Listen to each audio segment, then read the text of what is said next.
Thank you, Jack. Good morning and happy Sabbath. I am a proud father today. I have two of my children here and a half of one. I can't take the credit for it all. And a lot of grandkids. So I am very proud, and I want y'all to listen to this message. And I want to welcome the people online. My mother should be watching, and my sisters should be watching also. Now, real quick, I got to explain something. Last night, this is Jack's part of his shot, and I liked it, and I stole it from him. But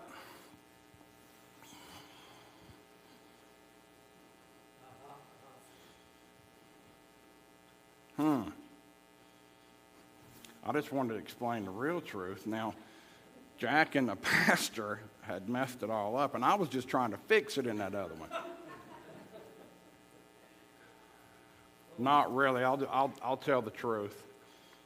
I had the bright idea that we should not use the equipment that come with this thing. And the pastor is saying, yes, we need it, we need it, we need it. Well, I said, we need to call. So Jack called, and what did they say? Did you hook the equipment up? I said, we'll call you back. So we did get it working late last night. I had been preparing this sermon. Could you kill all them lights? I think they're right there, because I really want you to see the screen. I've been preparing this probably, I don't remember when the last time I did the second one. You can go to the back. Kill all of them, Jack. Yeah, kill them all. That way y'all can see the screen a whole lot better. I've been preparing it since then, on and off, and I think it's been about two to 3 months ago. And I just about had it done. And 2 weeks ago, somebody sent me something. Now, I didn't pay much attention to it, and I was driving down the road, and I thought, well, I'm going to listen to this while I got time. So I plugged it in, and I listened to it. And different things are going on in my mind. And something caught my attention, and I had to pull over and listen to it. And then I went back home, and I listened to the whole thing, and I was really blown away by the things that was being said. So I kind of jumped online and kind of trying to verify some of this stuff. And then last Sunday, now granted, I was almost done with this, okay? Last Sunday, my friend Richard, you've seen him. He's come over here before and done special music a long time ago. He sent me something. He said, hey, have you seen this? And I looked at it, and I was like, yeah, I've seen it. I sent it back. A couple hours later, he sends me a message. He said, hey, did you read that? I said, no, but I will later. He said, okay. Now, I did not read that until the next day.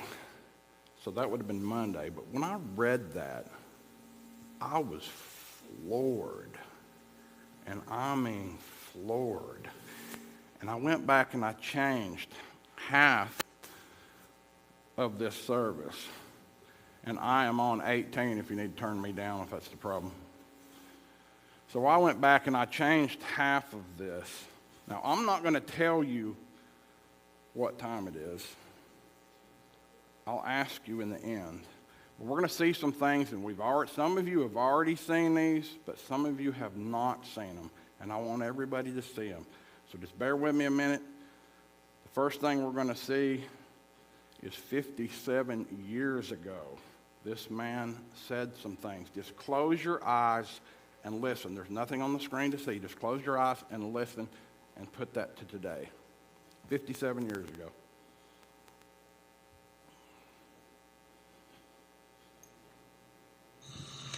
If I were the devil, if I were the devil,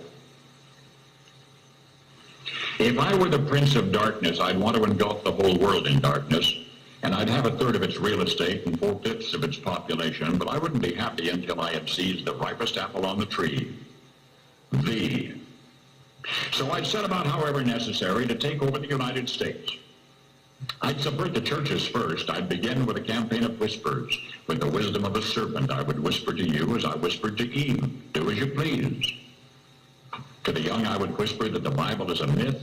I would convince them that man created God instead of the other way around. I would confide that what's bad is good and what's good is square. And the old I would teach to pray after me, Our Father, which art in Washington. And then I'd get organized. I'd educate authors in how to make lurid literature exciting so that anything else would appear dull and uninteresting. I'd threaten TV with dirtier movies and vice versa. I'd peddle narcotics to whom I could. I'd sell alcohol to ladies and gentlemen of distinction. I'd tranquilize the rest with pills. If I were the devil, I'd soon have families at war with themselves, churches at war with themselves, and nations at war with themselves, until each in its turn was consumed. And with promises of higher ratings, I'd have mesmerizing media fanning the flames. If I were the devil, I would encourage schools to refine young intellects, but neglect to discipline emotions. Just let those run wild. Until before you knew it, you'd have to have drug-sniffing dogs and metal detectors at every schoolhouse door. Within a decade, I'd have prisons overflowing.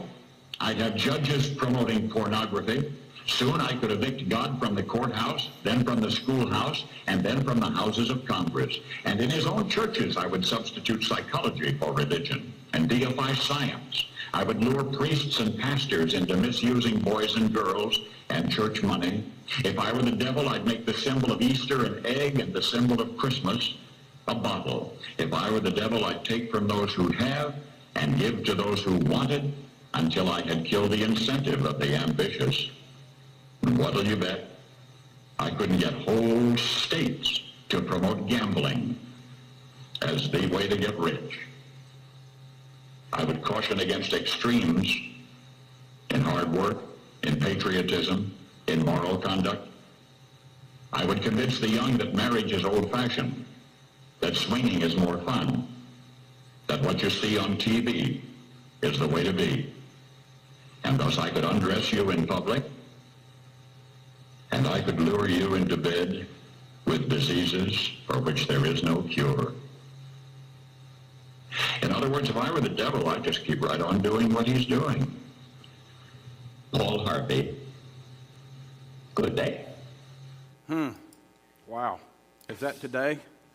This was 60 years ago that he said these things, and that is so incredible because all these things are going on. Real quick, we're going to go through. I want to look at the other sermons that we went through, so I want to go through them real quick. Apparently, a strange-looking statue has recently been installed at the Visitors Plaza at the UN headquarters in New York. The United Nations has a new symbol of peace and security. The UN just put up a giant statue in New York that resembles a beast, described in the book of Revelation. What does the UN statue represent?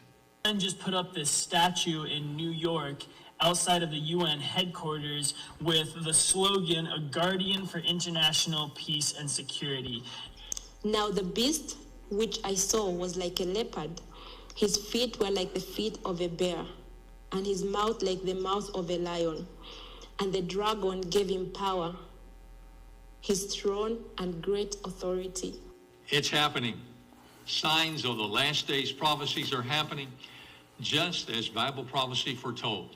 The artists who created say it was a fusion of two animals, a jaguar and an eagle, and they say it was inspired by the pagan Aztec culture of Mexico. Now, this thing caused such a commotion, and I didn't even hear about it. It caused such a commotion, they have removed it, and it is now gone. Time now for your breaking news. The exodus of China manufacturing, shutting down the world's factory. Remember this. The Western companies should leave China. Here is a picture of the world. Superpowers are in blue. Where is this? Where? Russia. What is going on in Russia right now? Anybody? War. That is right. What about this place? What? China and India. That's right. I did not realize India was a superpower, but they are. What's going on in China? Apple to move iPad production out of China for the first time. This is a big deal. Maybe it'll come into play a little later. What about here? What is it? United States. Why is the U.S. dollar, or why the U.S. dollar is the global currency? I didn't know this. I had to look these things up. There's a lot of places that say it's not, but this is a big deal in what's going on around the world.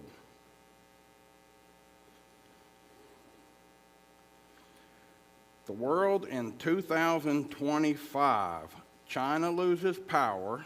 Why will they lose power? I believe everybody is going to move out of China and shut them down. Now, this is probably a plan. Russia won't even exist. Why do you say that? Or why do I say that? They're fighting a war that they just can't seem to win.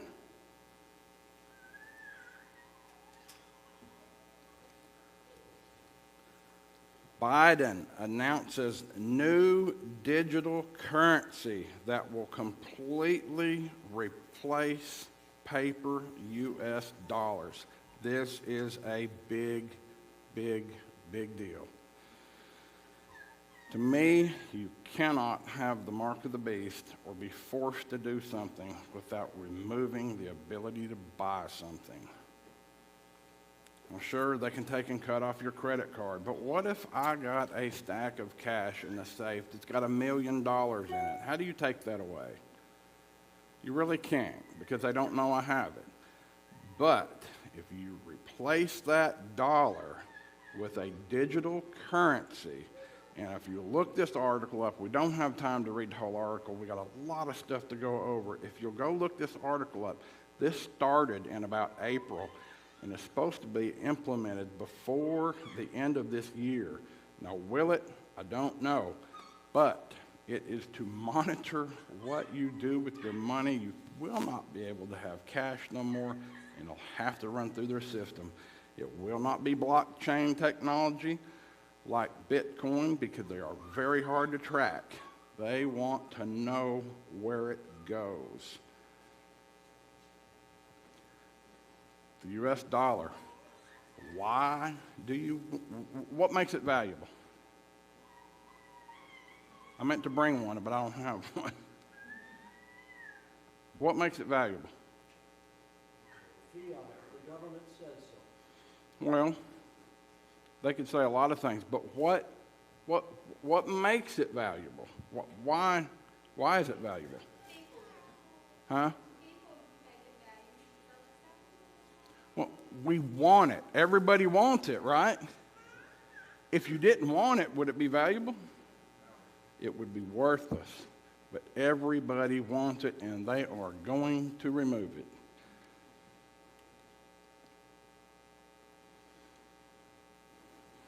Pope Francis calls for new world order after the pandemic. Now, we could have went down this route, but I don't have time. Let's look at this one. Joe Biden causes a stir on Monday during a gathering of business leaders at the White House when he alluded to a coming new world order in the weeks of the Ukraine crisis, apparently not stopping to consider the awkward legacy of his phrase. Addressing the Business Roundtable CEO's quarterly meeting, which included the boss of General Motors, Apple, and Amazon. And he brings up New World Order. What is the New World Order? And why has Joe Biden caused an uproar by using that phrase? Sabbath rest. Why and how Christians should embrace a literal day of rest each week. Keep the Sunday as a day of rest to help heal the earth from climate change.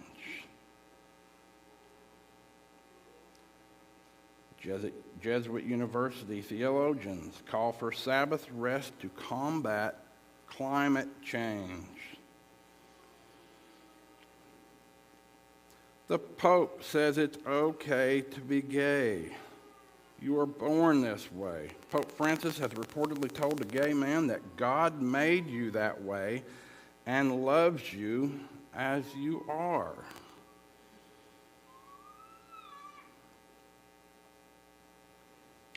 Sunday, a day of rest. Nancy Pelosi's husband, Paul Pelosi, attacked. That was yesterday. Pope connects Sunday. The Pope says earth needs a Sabbath. Pope, everything's going so fast. They're happening so fast. The headlines, you just cannot keep up. How to argue God does not exist. God does not exist. Scientific arguments. According to scientists, God does not exist. Websites built teaching you how to argue that God is not real. Where can we find God? You have to look for him, right? He might not be visible.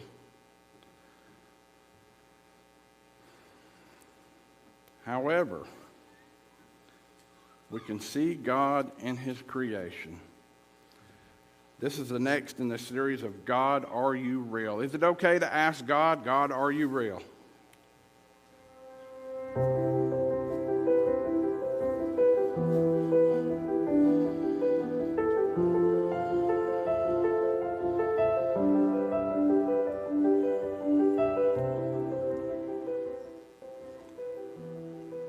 The human body is made up of 100,000 billion cells. Included in the figures are the DNA strands, which number 125 billion miles.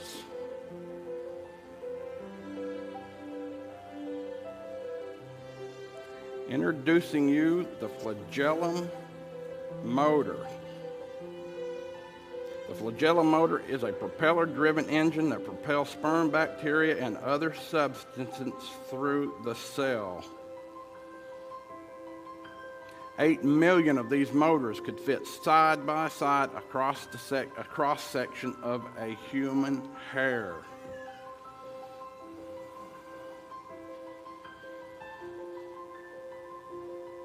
It is constructed of 30 moving parts and rotates from 20,000 to 100,000 revolutions per minute.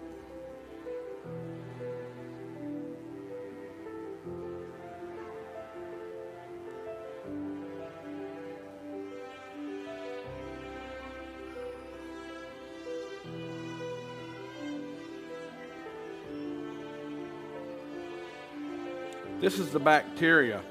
These propellers on the back are the actual flagellum motor.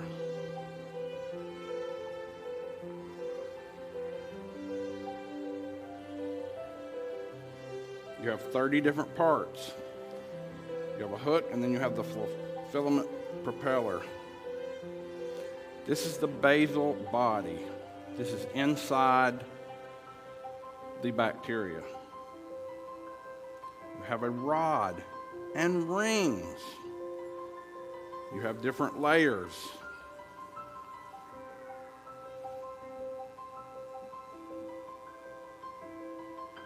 You have a stator.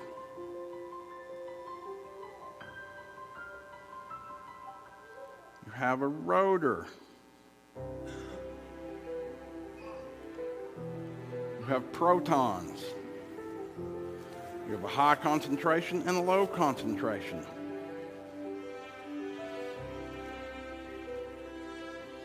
You have proton flow. You have mote A and mote B of the stators. And this is what they believe takes place.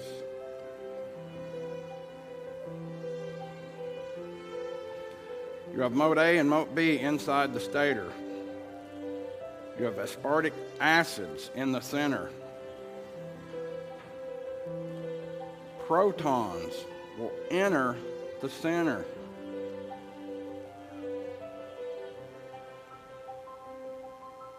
This causes a power stroke.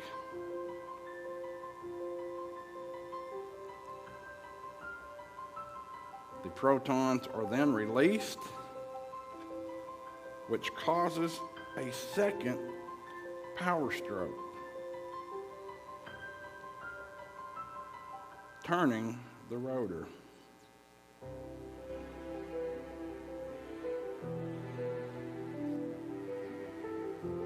You have different layers.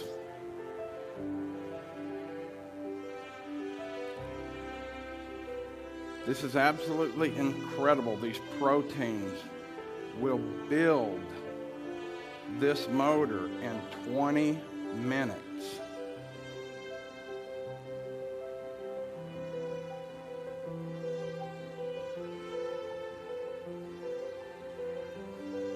Proteins will then come up through the center and start constructing a cap on the rod. The stators will attach themselves to the membrane of the bacteria.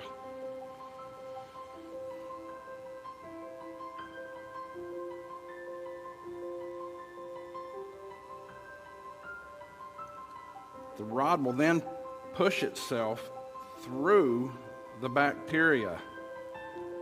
And when it does, it will construct a ring on the outside of the bacteria. The cap will fly off, a hook cap will be formed, and the hook proteins will then build the hook. This cap will then come apart. Other proteins will build a junction in the hook. Then proteins will start coming up through, building another cap, which will build the propeller and propel this bacteria so it can go find its food.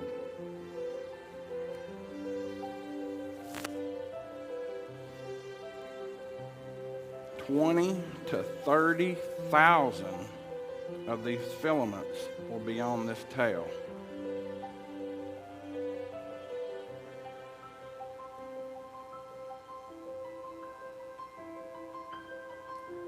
And you will seek me and find me when you search for me with all your heart. Jeremiah 29:13.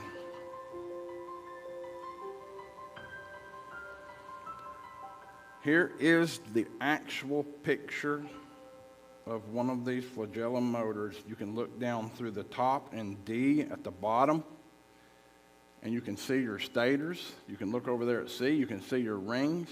And up here you can see the inside body. Now this is magnified a bunch. I don't think you can see it under a normal microscope. But if we compare it to an electric motor, you have on the back, you have a rotor.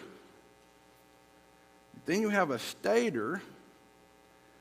And then you have the body which bolts down to something. Now, who came up with the first motor? This is the most incredible thing I've ever seen. So if you can't find God, that means you're not looking.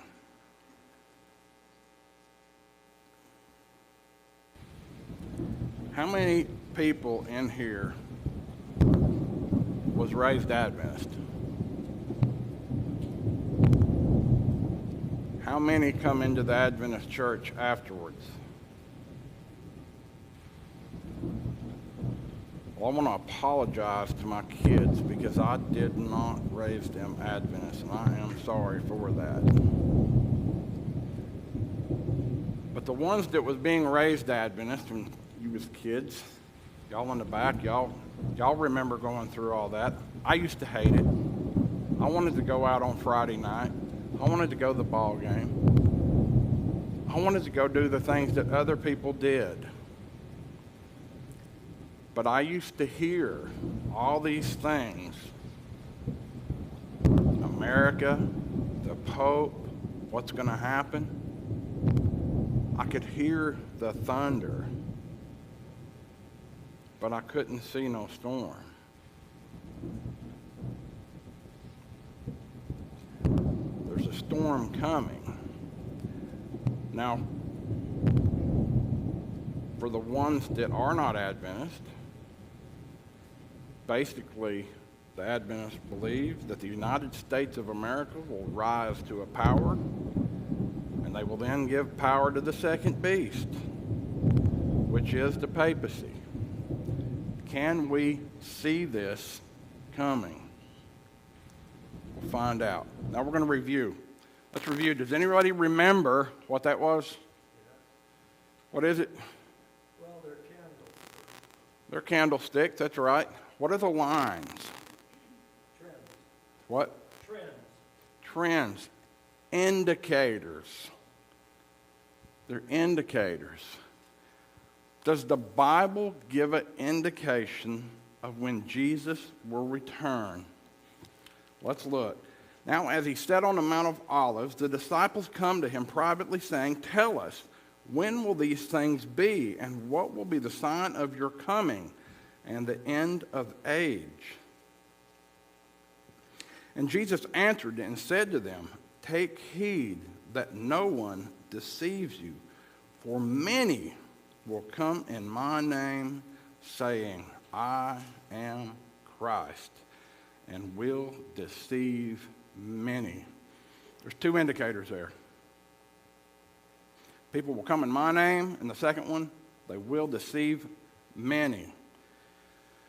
In our first sermon, we looked at the 18th century. How many do we have? We had two people that claimed to be Jesus. Whoa. Now I feel like Jack. We have two people in the 18th century claiming to be Jesus. In the 19th century, how many does anybody remember? We had 6. In the 20th century, any guesses? Man, there's page after page. More than just a few, wasn't it? There was 26 in the 20th century. So since we've been tracking it, we had 2 in the 18th, 6, and then we jumped to 26. It's increasing. 21st century, where we are right now, we've only had 6, but we're not even a quarter of the way through it yet. However, this one is pretty impressive because people actually claim to be Jesus. My name's Alan John Miller, but I'm actually Jesus. I'm Jesus, deal with it, he says. Man claiming to be Jesus. And we looked through this and we found there were several people and we went through this. But when we looked, we could see that people are claiming to be Jesus. What was the other big thing? Does anybody remember the guy at the bottom? Apollo. Does anybody remember him? Some of these other people, we give them 30 and 40,000 followers. Now, that's a lot. The Bible says many will come in my name, and it says many will be deceived. Apollo, this information is a couple years old, and I started this almost a year ago when I was digging it up, had 6 million followers. The Bible says many will come in my name and they will deceive many. 2 indicators right off the bat. And you will hear of wars and rumors of wars, and see that you are not troubled, for all these things must come to pass, but the end is not yet. Just 2 hours ago, Allied air forces began an attack on military targets in Iraq and Kuwait. At this hour, American and coalition forces are in the early stages of military operations to disarm Iraq, to free its people. I remember these things. These are conflicts in my time. There's even talking about a war with China. This time, war could be a little bit different. It's not like it was last time. We have enormous power. I wasn't around in the 60s when they had the embargo to Cuba. I don't remember the things that was said, but now they're actually threatening nuclear weapons. And when I done this originally, I don't think they had even made a threat like that. We looked at the cause, or the things that war causes: the destruction, the loss of life, the starvation, the mass murder, the injury, the sexual violence, malnutrition, disabilities, illnesses, PTSD, anxiety, depression, global economic collapse. Will it ever end? It all started in heaven.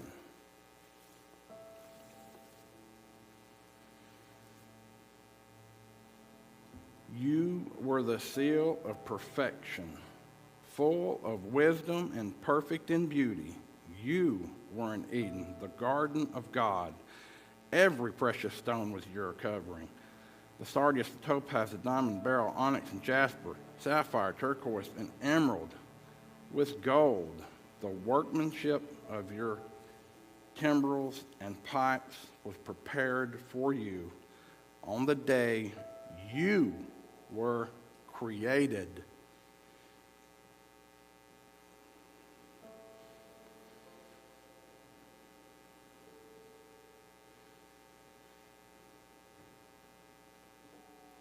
You were the anointed cherub who covers. I established you. You were on the holy mountain of God. You walked back and forth in the midst of the fiery stones. You were perfect in your ways from the day you were created, till iniquity was found in you.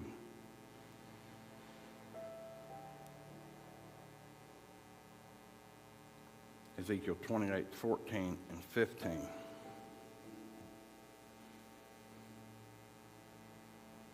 How you are fallen from heaven, O Lucifer, son of the morning. How you are cut down to the ground, you who weakened the nations.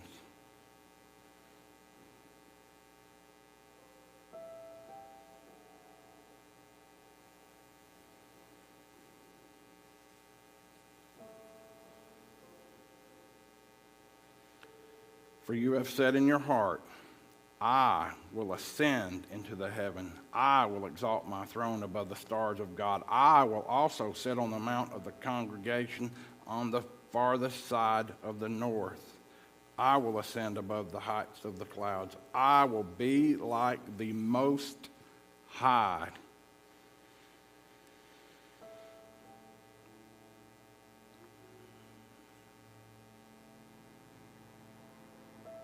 And there was war in heaven.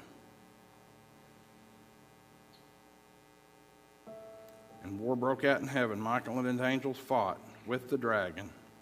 And the dragon and his angels fought, but they did not prevail.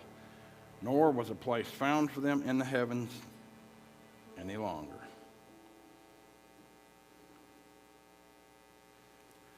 So we've heard of war all our lives. The rising threat of nuclear war. That's kind of a new one. It is for me. Some of you all might remember in the 60s. But that's a new one for me. What is the difference this time? Does anybody remember? There is no difference. War has always been here, and it will always continue. For unto us a child is born, unto us a son is given, and the government will be upon his shoulder, and his name will be called Wonderful, Counselor, Mighty God, Everlasting Father, and Prince of what? Peace. The only way to get rid of war is for Jesus to come back. And this is where we start today. So we've got people impersonating Jesus. We've got lots of people following him. And we've got war going on. For nation will rise against nation, and kingdom against kingdom, and there will be famines and pestilence and earthquakes in various places. What is the meaning of pestilence in the Bible? Pestilence is a deadly disease, usually a disease that affects the entire community. COVID-19 is a disease. Usually a disease that affects the entire community. COVID-19 pandemic causes between 14.7 and 24.9 million deaths around the world. What is the pestilence? Does COVID-19 fit that? Absolutely. The cost of COVID-19 in the United States, the IMF sees the cost of COVID pandemic rising beyond $12.5 trillion. We hear $1 trillion. It's no big deal to us. It's a number beyond our comprehension. Let's look at that. If you took $100 per day and put it in the bank, it would take you 10 billion days to come up with $1 trillion, 365,296 lifetimes. Or you could recruit every taxpayer in the United States of America, and it would still take you 70 days to come up with that number. $1 trillion is an enormous amount of money. I took this screenshot last night when I first started studying this. The United States was in debt $30 trillion. Less than a year, we are $31.25 trillion in debt. That is an enormous amount of money. If you go to the website and you click the links, it will get you the projected in 2026, and we are projected to be $46 trillion in debt. However, the government don't need money. One of the guys that works for me, he said, "Oh, the government needs your money."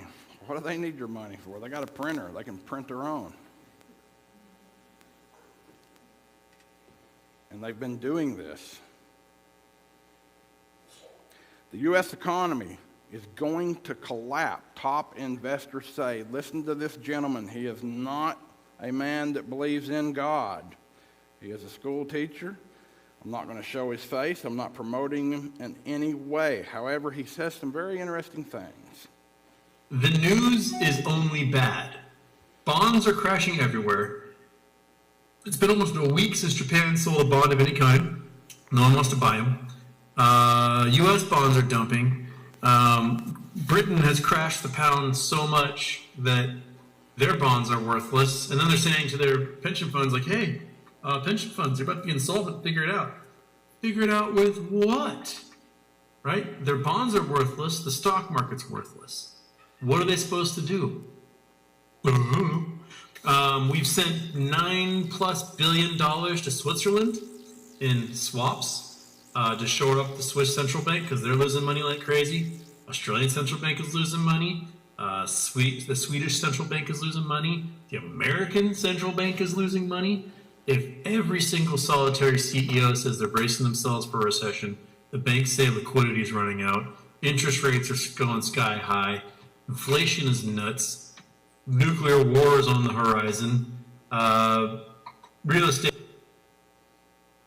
Did he hit that on the head? Nobody has traded a 10-year Japanese government bond in 3 days. It actually went 4 days. Here's a cute one. I had to put this on there. The central bank putting out a fire. Does anybody notice that the firemen, they're ready to go, the house is ablaze, but what are they putting the fire out with? Gas. Gas and fire does not mix. The U.S. and around the world, inflation is high and getting higher. I haven't noticed, have y'all?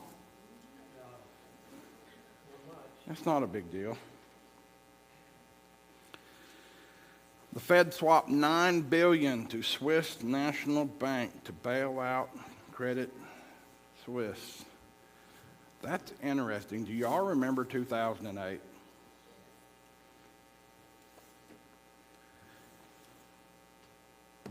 Was it Lehman Brothers? My mind went blank. I think it was Lehman Brothers was having and struggling. No, Goldman Sachs is still there. I think it was Lehman Brothers. They were struggling. They knew they was in trouble. They had a federal meeting. They invited 6, I think, of the 7 banks. The one that wasn't invited was Lehman Brothers. And what happened? They let it crash. I don't think they could save it. They're trying to save the Swiss National Bank. Has anybody heard of this? It's not in the news much, but it is out there. So the United States of America threw out $9 billion to try and help them out. This was a couple weeks ago. This week, their stock dropped like 20% because there is a fear that they're going to go bankrupt. Now, what's interesting about a Swiss bank? Why is the United States trying to bail that out? Where do you hide money? Y'all had to heard before, I'm going to open a Swiss bank.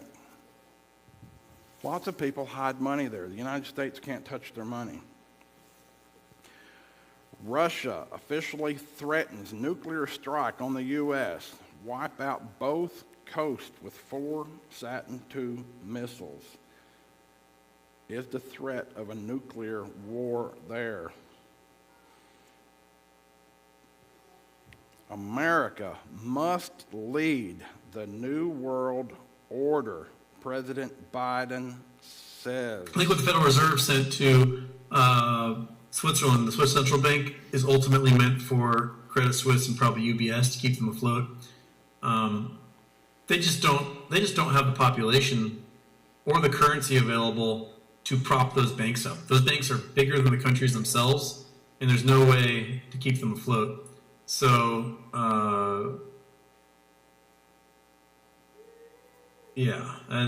that's my guess. My guess is that because the U.S. dollar is a standard currency everywhere, the Federal Reserve is going to be bailing out everybody. It's not just going to be U.S. banks this time around. They're going to figure out ways to deal with England, to deal with France, to deal with Germany, to deal with Australia, deal with Japan, because they're the currency everyone has to use. So that's going to be...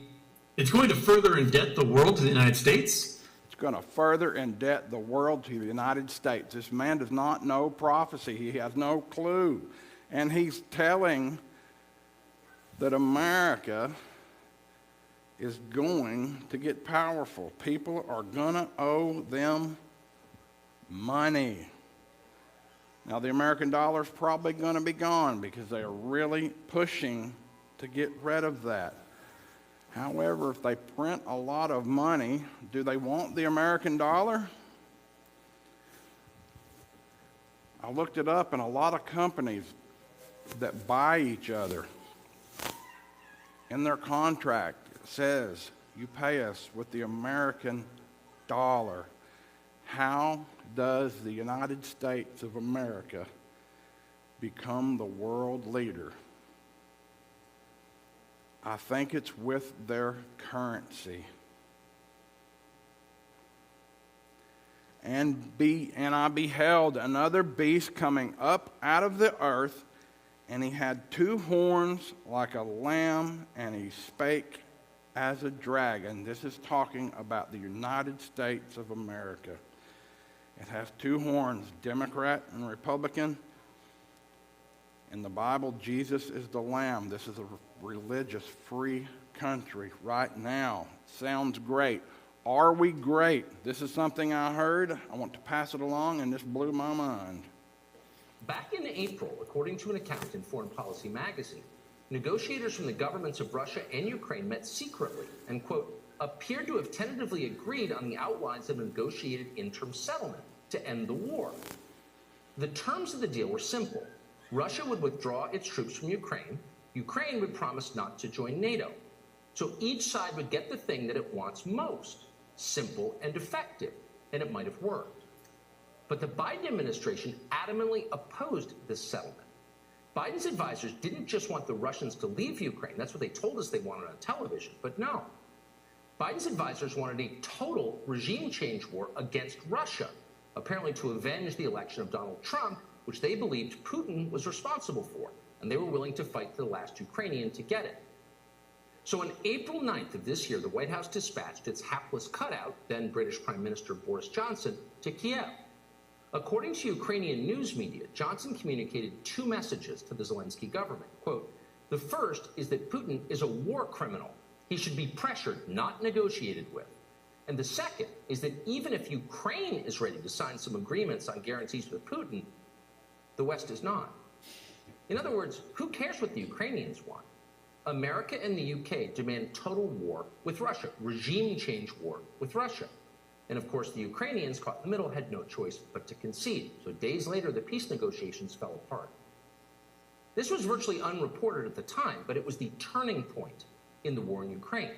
This was the moment where the goal changed from restoring Ukraine to what it was before the invasion, and that seems reasonable to everyone in the West, to something very different, to a war designed to topple Vladimir Putin, just like we toppled Saddam Hussein, and then hoping for the best afterward. That is clearly insane and dangerous. The United States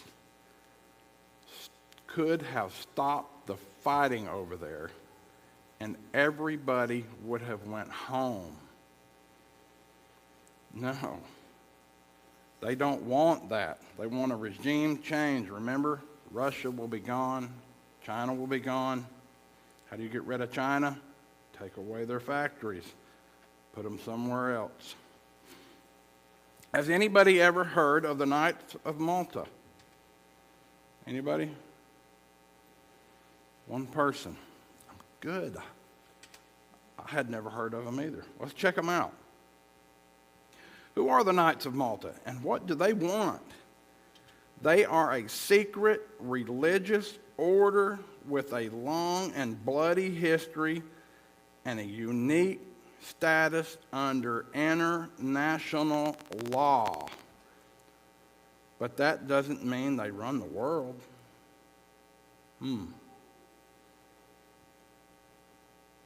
If we look at the secret membership of the Knights of Malta, we find Charles Joseph Bonaparte. How many of you heard of Charles Bonaparte? Come on, nobody? We got one. Don't feel bad, I hadn't either. Who is he?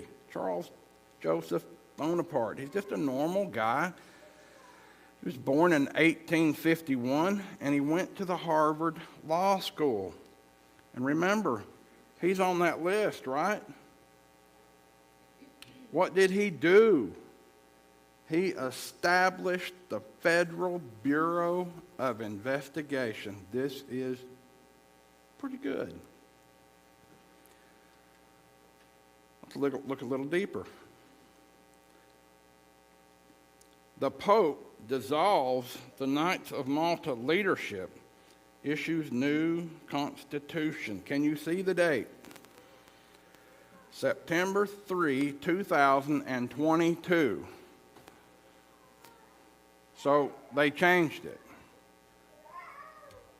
Who changed it? The Pope. So the Pope is over this organization, the secret religious organization. And the man that started the FBI was one of the Knights of Malta. Do you think that linked anything to the Pope then? Things when they're a big news item that's controversial. Like there was a lot of attention on Twitter during the election because of the Hunter Biden laptop story. The New York we had Post. this too. Yeah, so you guys censored that as well? So we took a different path than Twitter. I mean, basically the background here is the FBI, I think, basically came to us, some folks on our team, and was like, hey, just so you know, like, you should be on high alert. We thought that there was a lot of Russian propaganda in the 2016 election. We have it on notice that basically there's about to be some kind of dump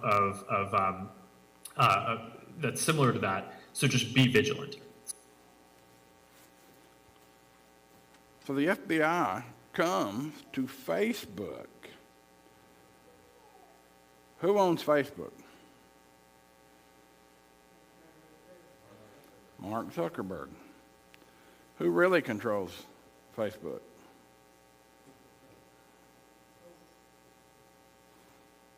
The Pope. If you piece it all together, the Pope controls Facebook. Facebook reported users to the FBI. What do I mean by that? All the people that went to that thing on January the 6th, you've all heard about it. The FBI took their Facebook statuses, went through them. Facebook gave them the information, and they could see where they was. So getting on there and posting, hey, I'm in Washington, D.C., tearing up the place was not a good idea.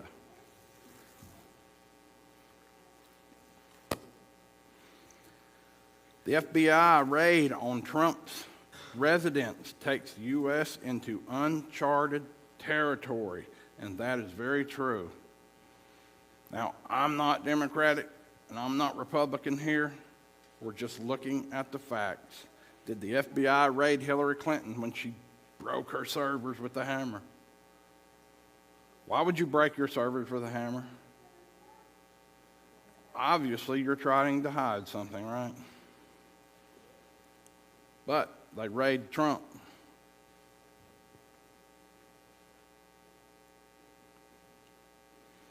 Growing calls for a civil war in far-right groups after FBI search. A second American Civil War. Is that possible? I normally don't use Ellen White for anything because a lot of people, especially somebody online, they have no clue who she is, so I don't like to use her, but I'm going to this time. In India, China, Russia, and the cities of America, thousands of men and women are dying of starvation. The moneyed men, the billionaires, because they have the power, control the markets. They purchase at low rates all they can obtain and then sell at greatly increased prices. This means the starvation to the poor classes and will result in a civil war. There will be a time of trouble such as never was since there was a nation.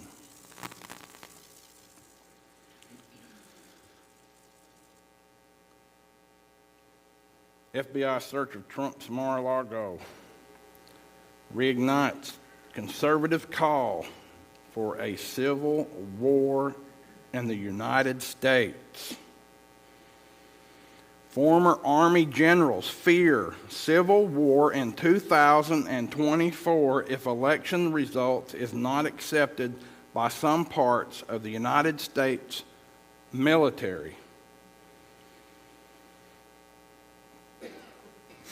Open civil war possible if Trump elected in 2024 because the Democrats will see win as illegitimate.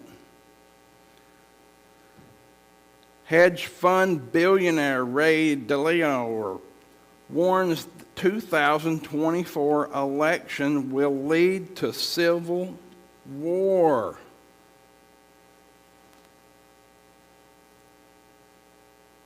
When is 2024? That's just a year away. These people don't know prophecy, but they're shooting up red flares everywhere.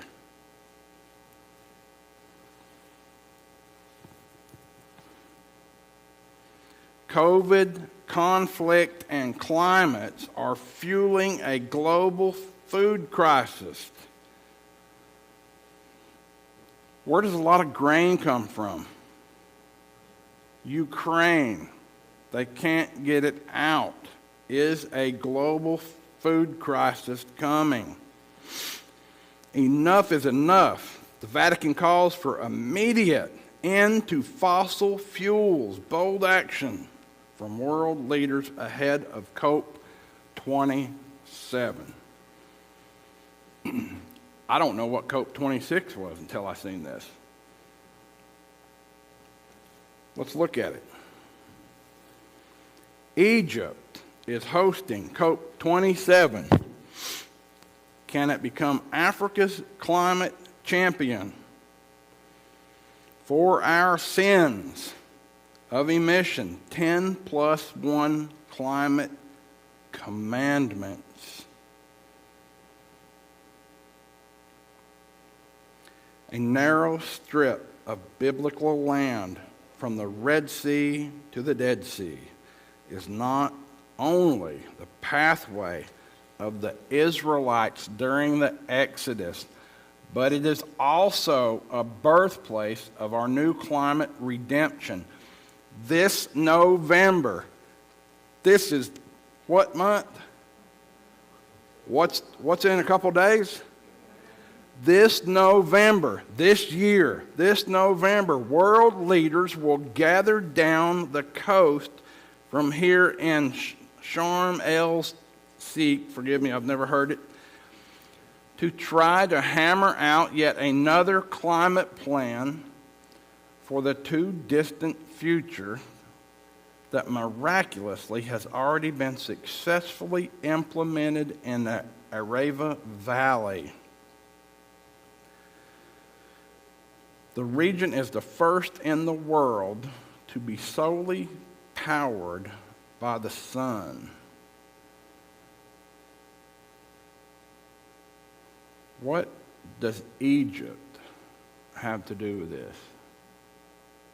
You know, in Egypt, back when the Israelites was there, when the Sabbath come, they shut everything down for the Sabbath for 24 hours, right?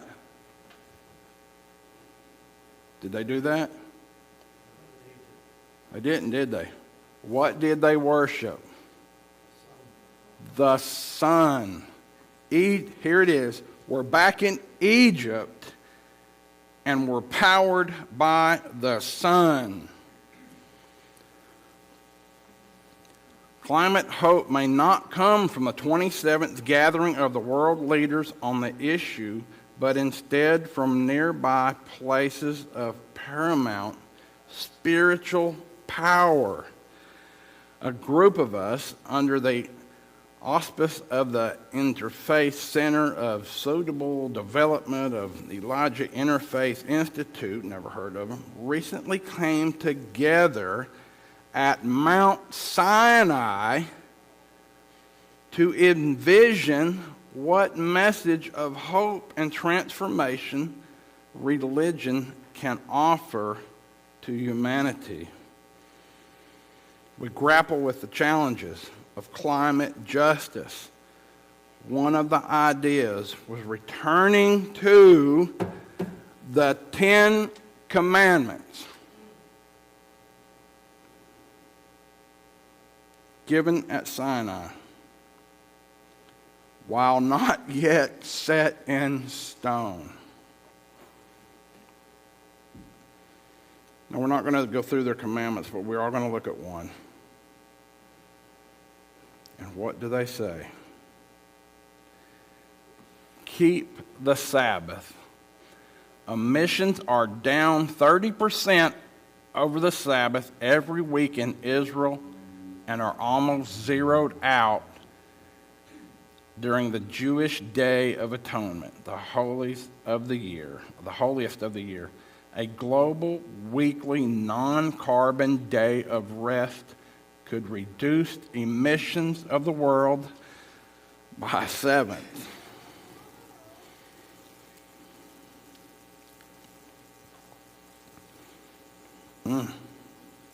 And can be observed by different faith communities on different days. Now, I'm not saying that you're going to have worshiping the beast out of this, but what could come out of this? We could see some groundwork coming, some foundations getting set. You can look here and you can see that Microsoft, these are all the people that are donating and promoting this. Now, COP27, if you'll look, is in the top left corner. Y'all see it? Y'all see it good? Let me blow it up.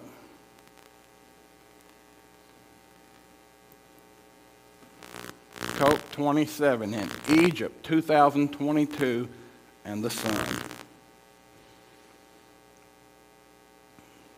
If you're an Adventist, this should be shooting red flares everywhere. I'm not saying this to scare you, I'm saying this to prepare you. COVID, conflict, and climates are fueling a global food crisis. Let's read the bottom together. Read this with me. For nation will rise against nation, and kingdom against kingdom, and there will be famines, pestilence, and earthquakes in various places. Let's go to the top. COVID. Is COVID in this verse? Matthew 27, verse 7. Is COVID in this verse? Pestilence. Conflict. Is conflict in this verse?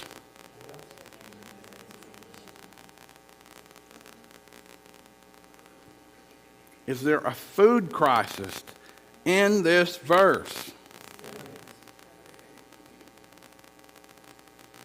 All we're missing is the big earthquake.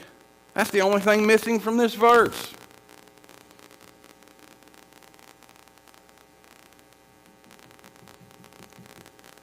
And there will be. If I said it's going to rain this afternoon, but it's sunny right now, what's going to happen to the weather? What's it going to do? It's going to what? It's going to change? Is that what you said? I don't have my hearing aid in. I'm sorry, I left them back there. It's going to change, and there will be change. If there was a monster earthquake tomorrow, what would these people say? What would they blame it on? Now let's look at that again. It's saying there will be a change, an earthquake, climate change. Everything is in this verse is going on right now.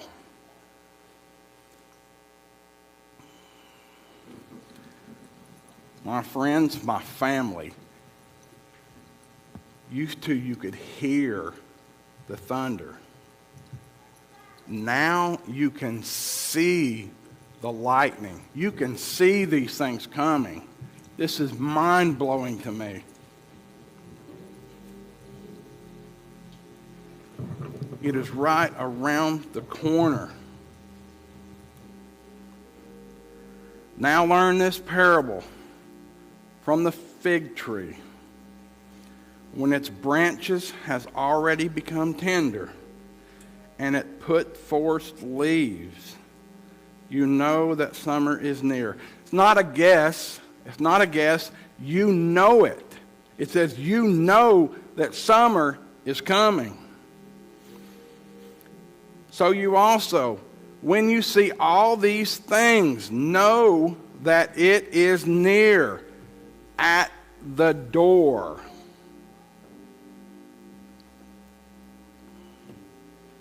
Assuredly, I say to you, this generation will by no means pass away till all these things take place.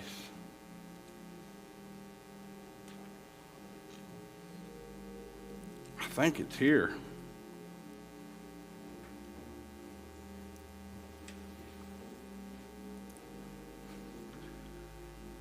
Jesus talks about a parable.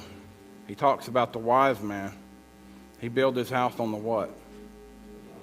He built it on the rock. But the foolish man, he built his on the sand, didn't he? My friends, is your foundation in Jesus? Because if it's not, there's going to be a time of trouble that's going to be hard to get through.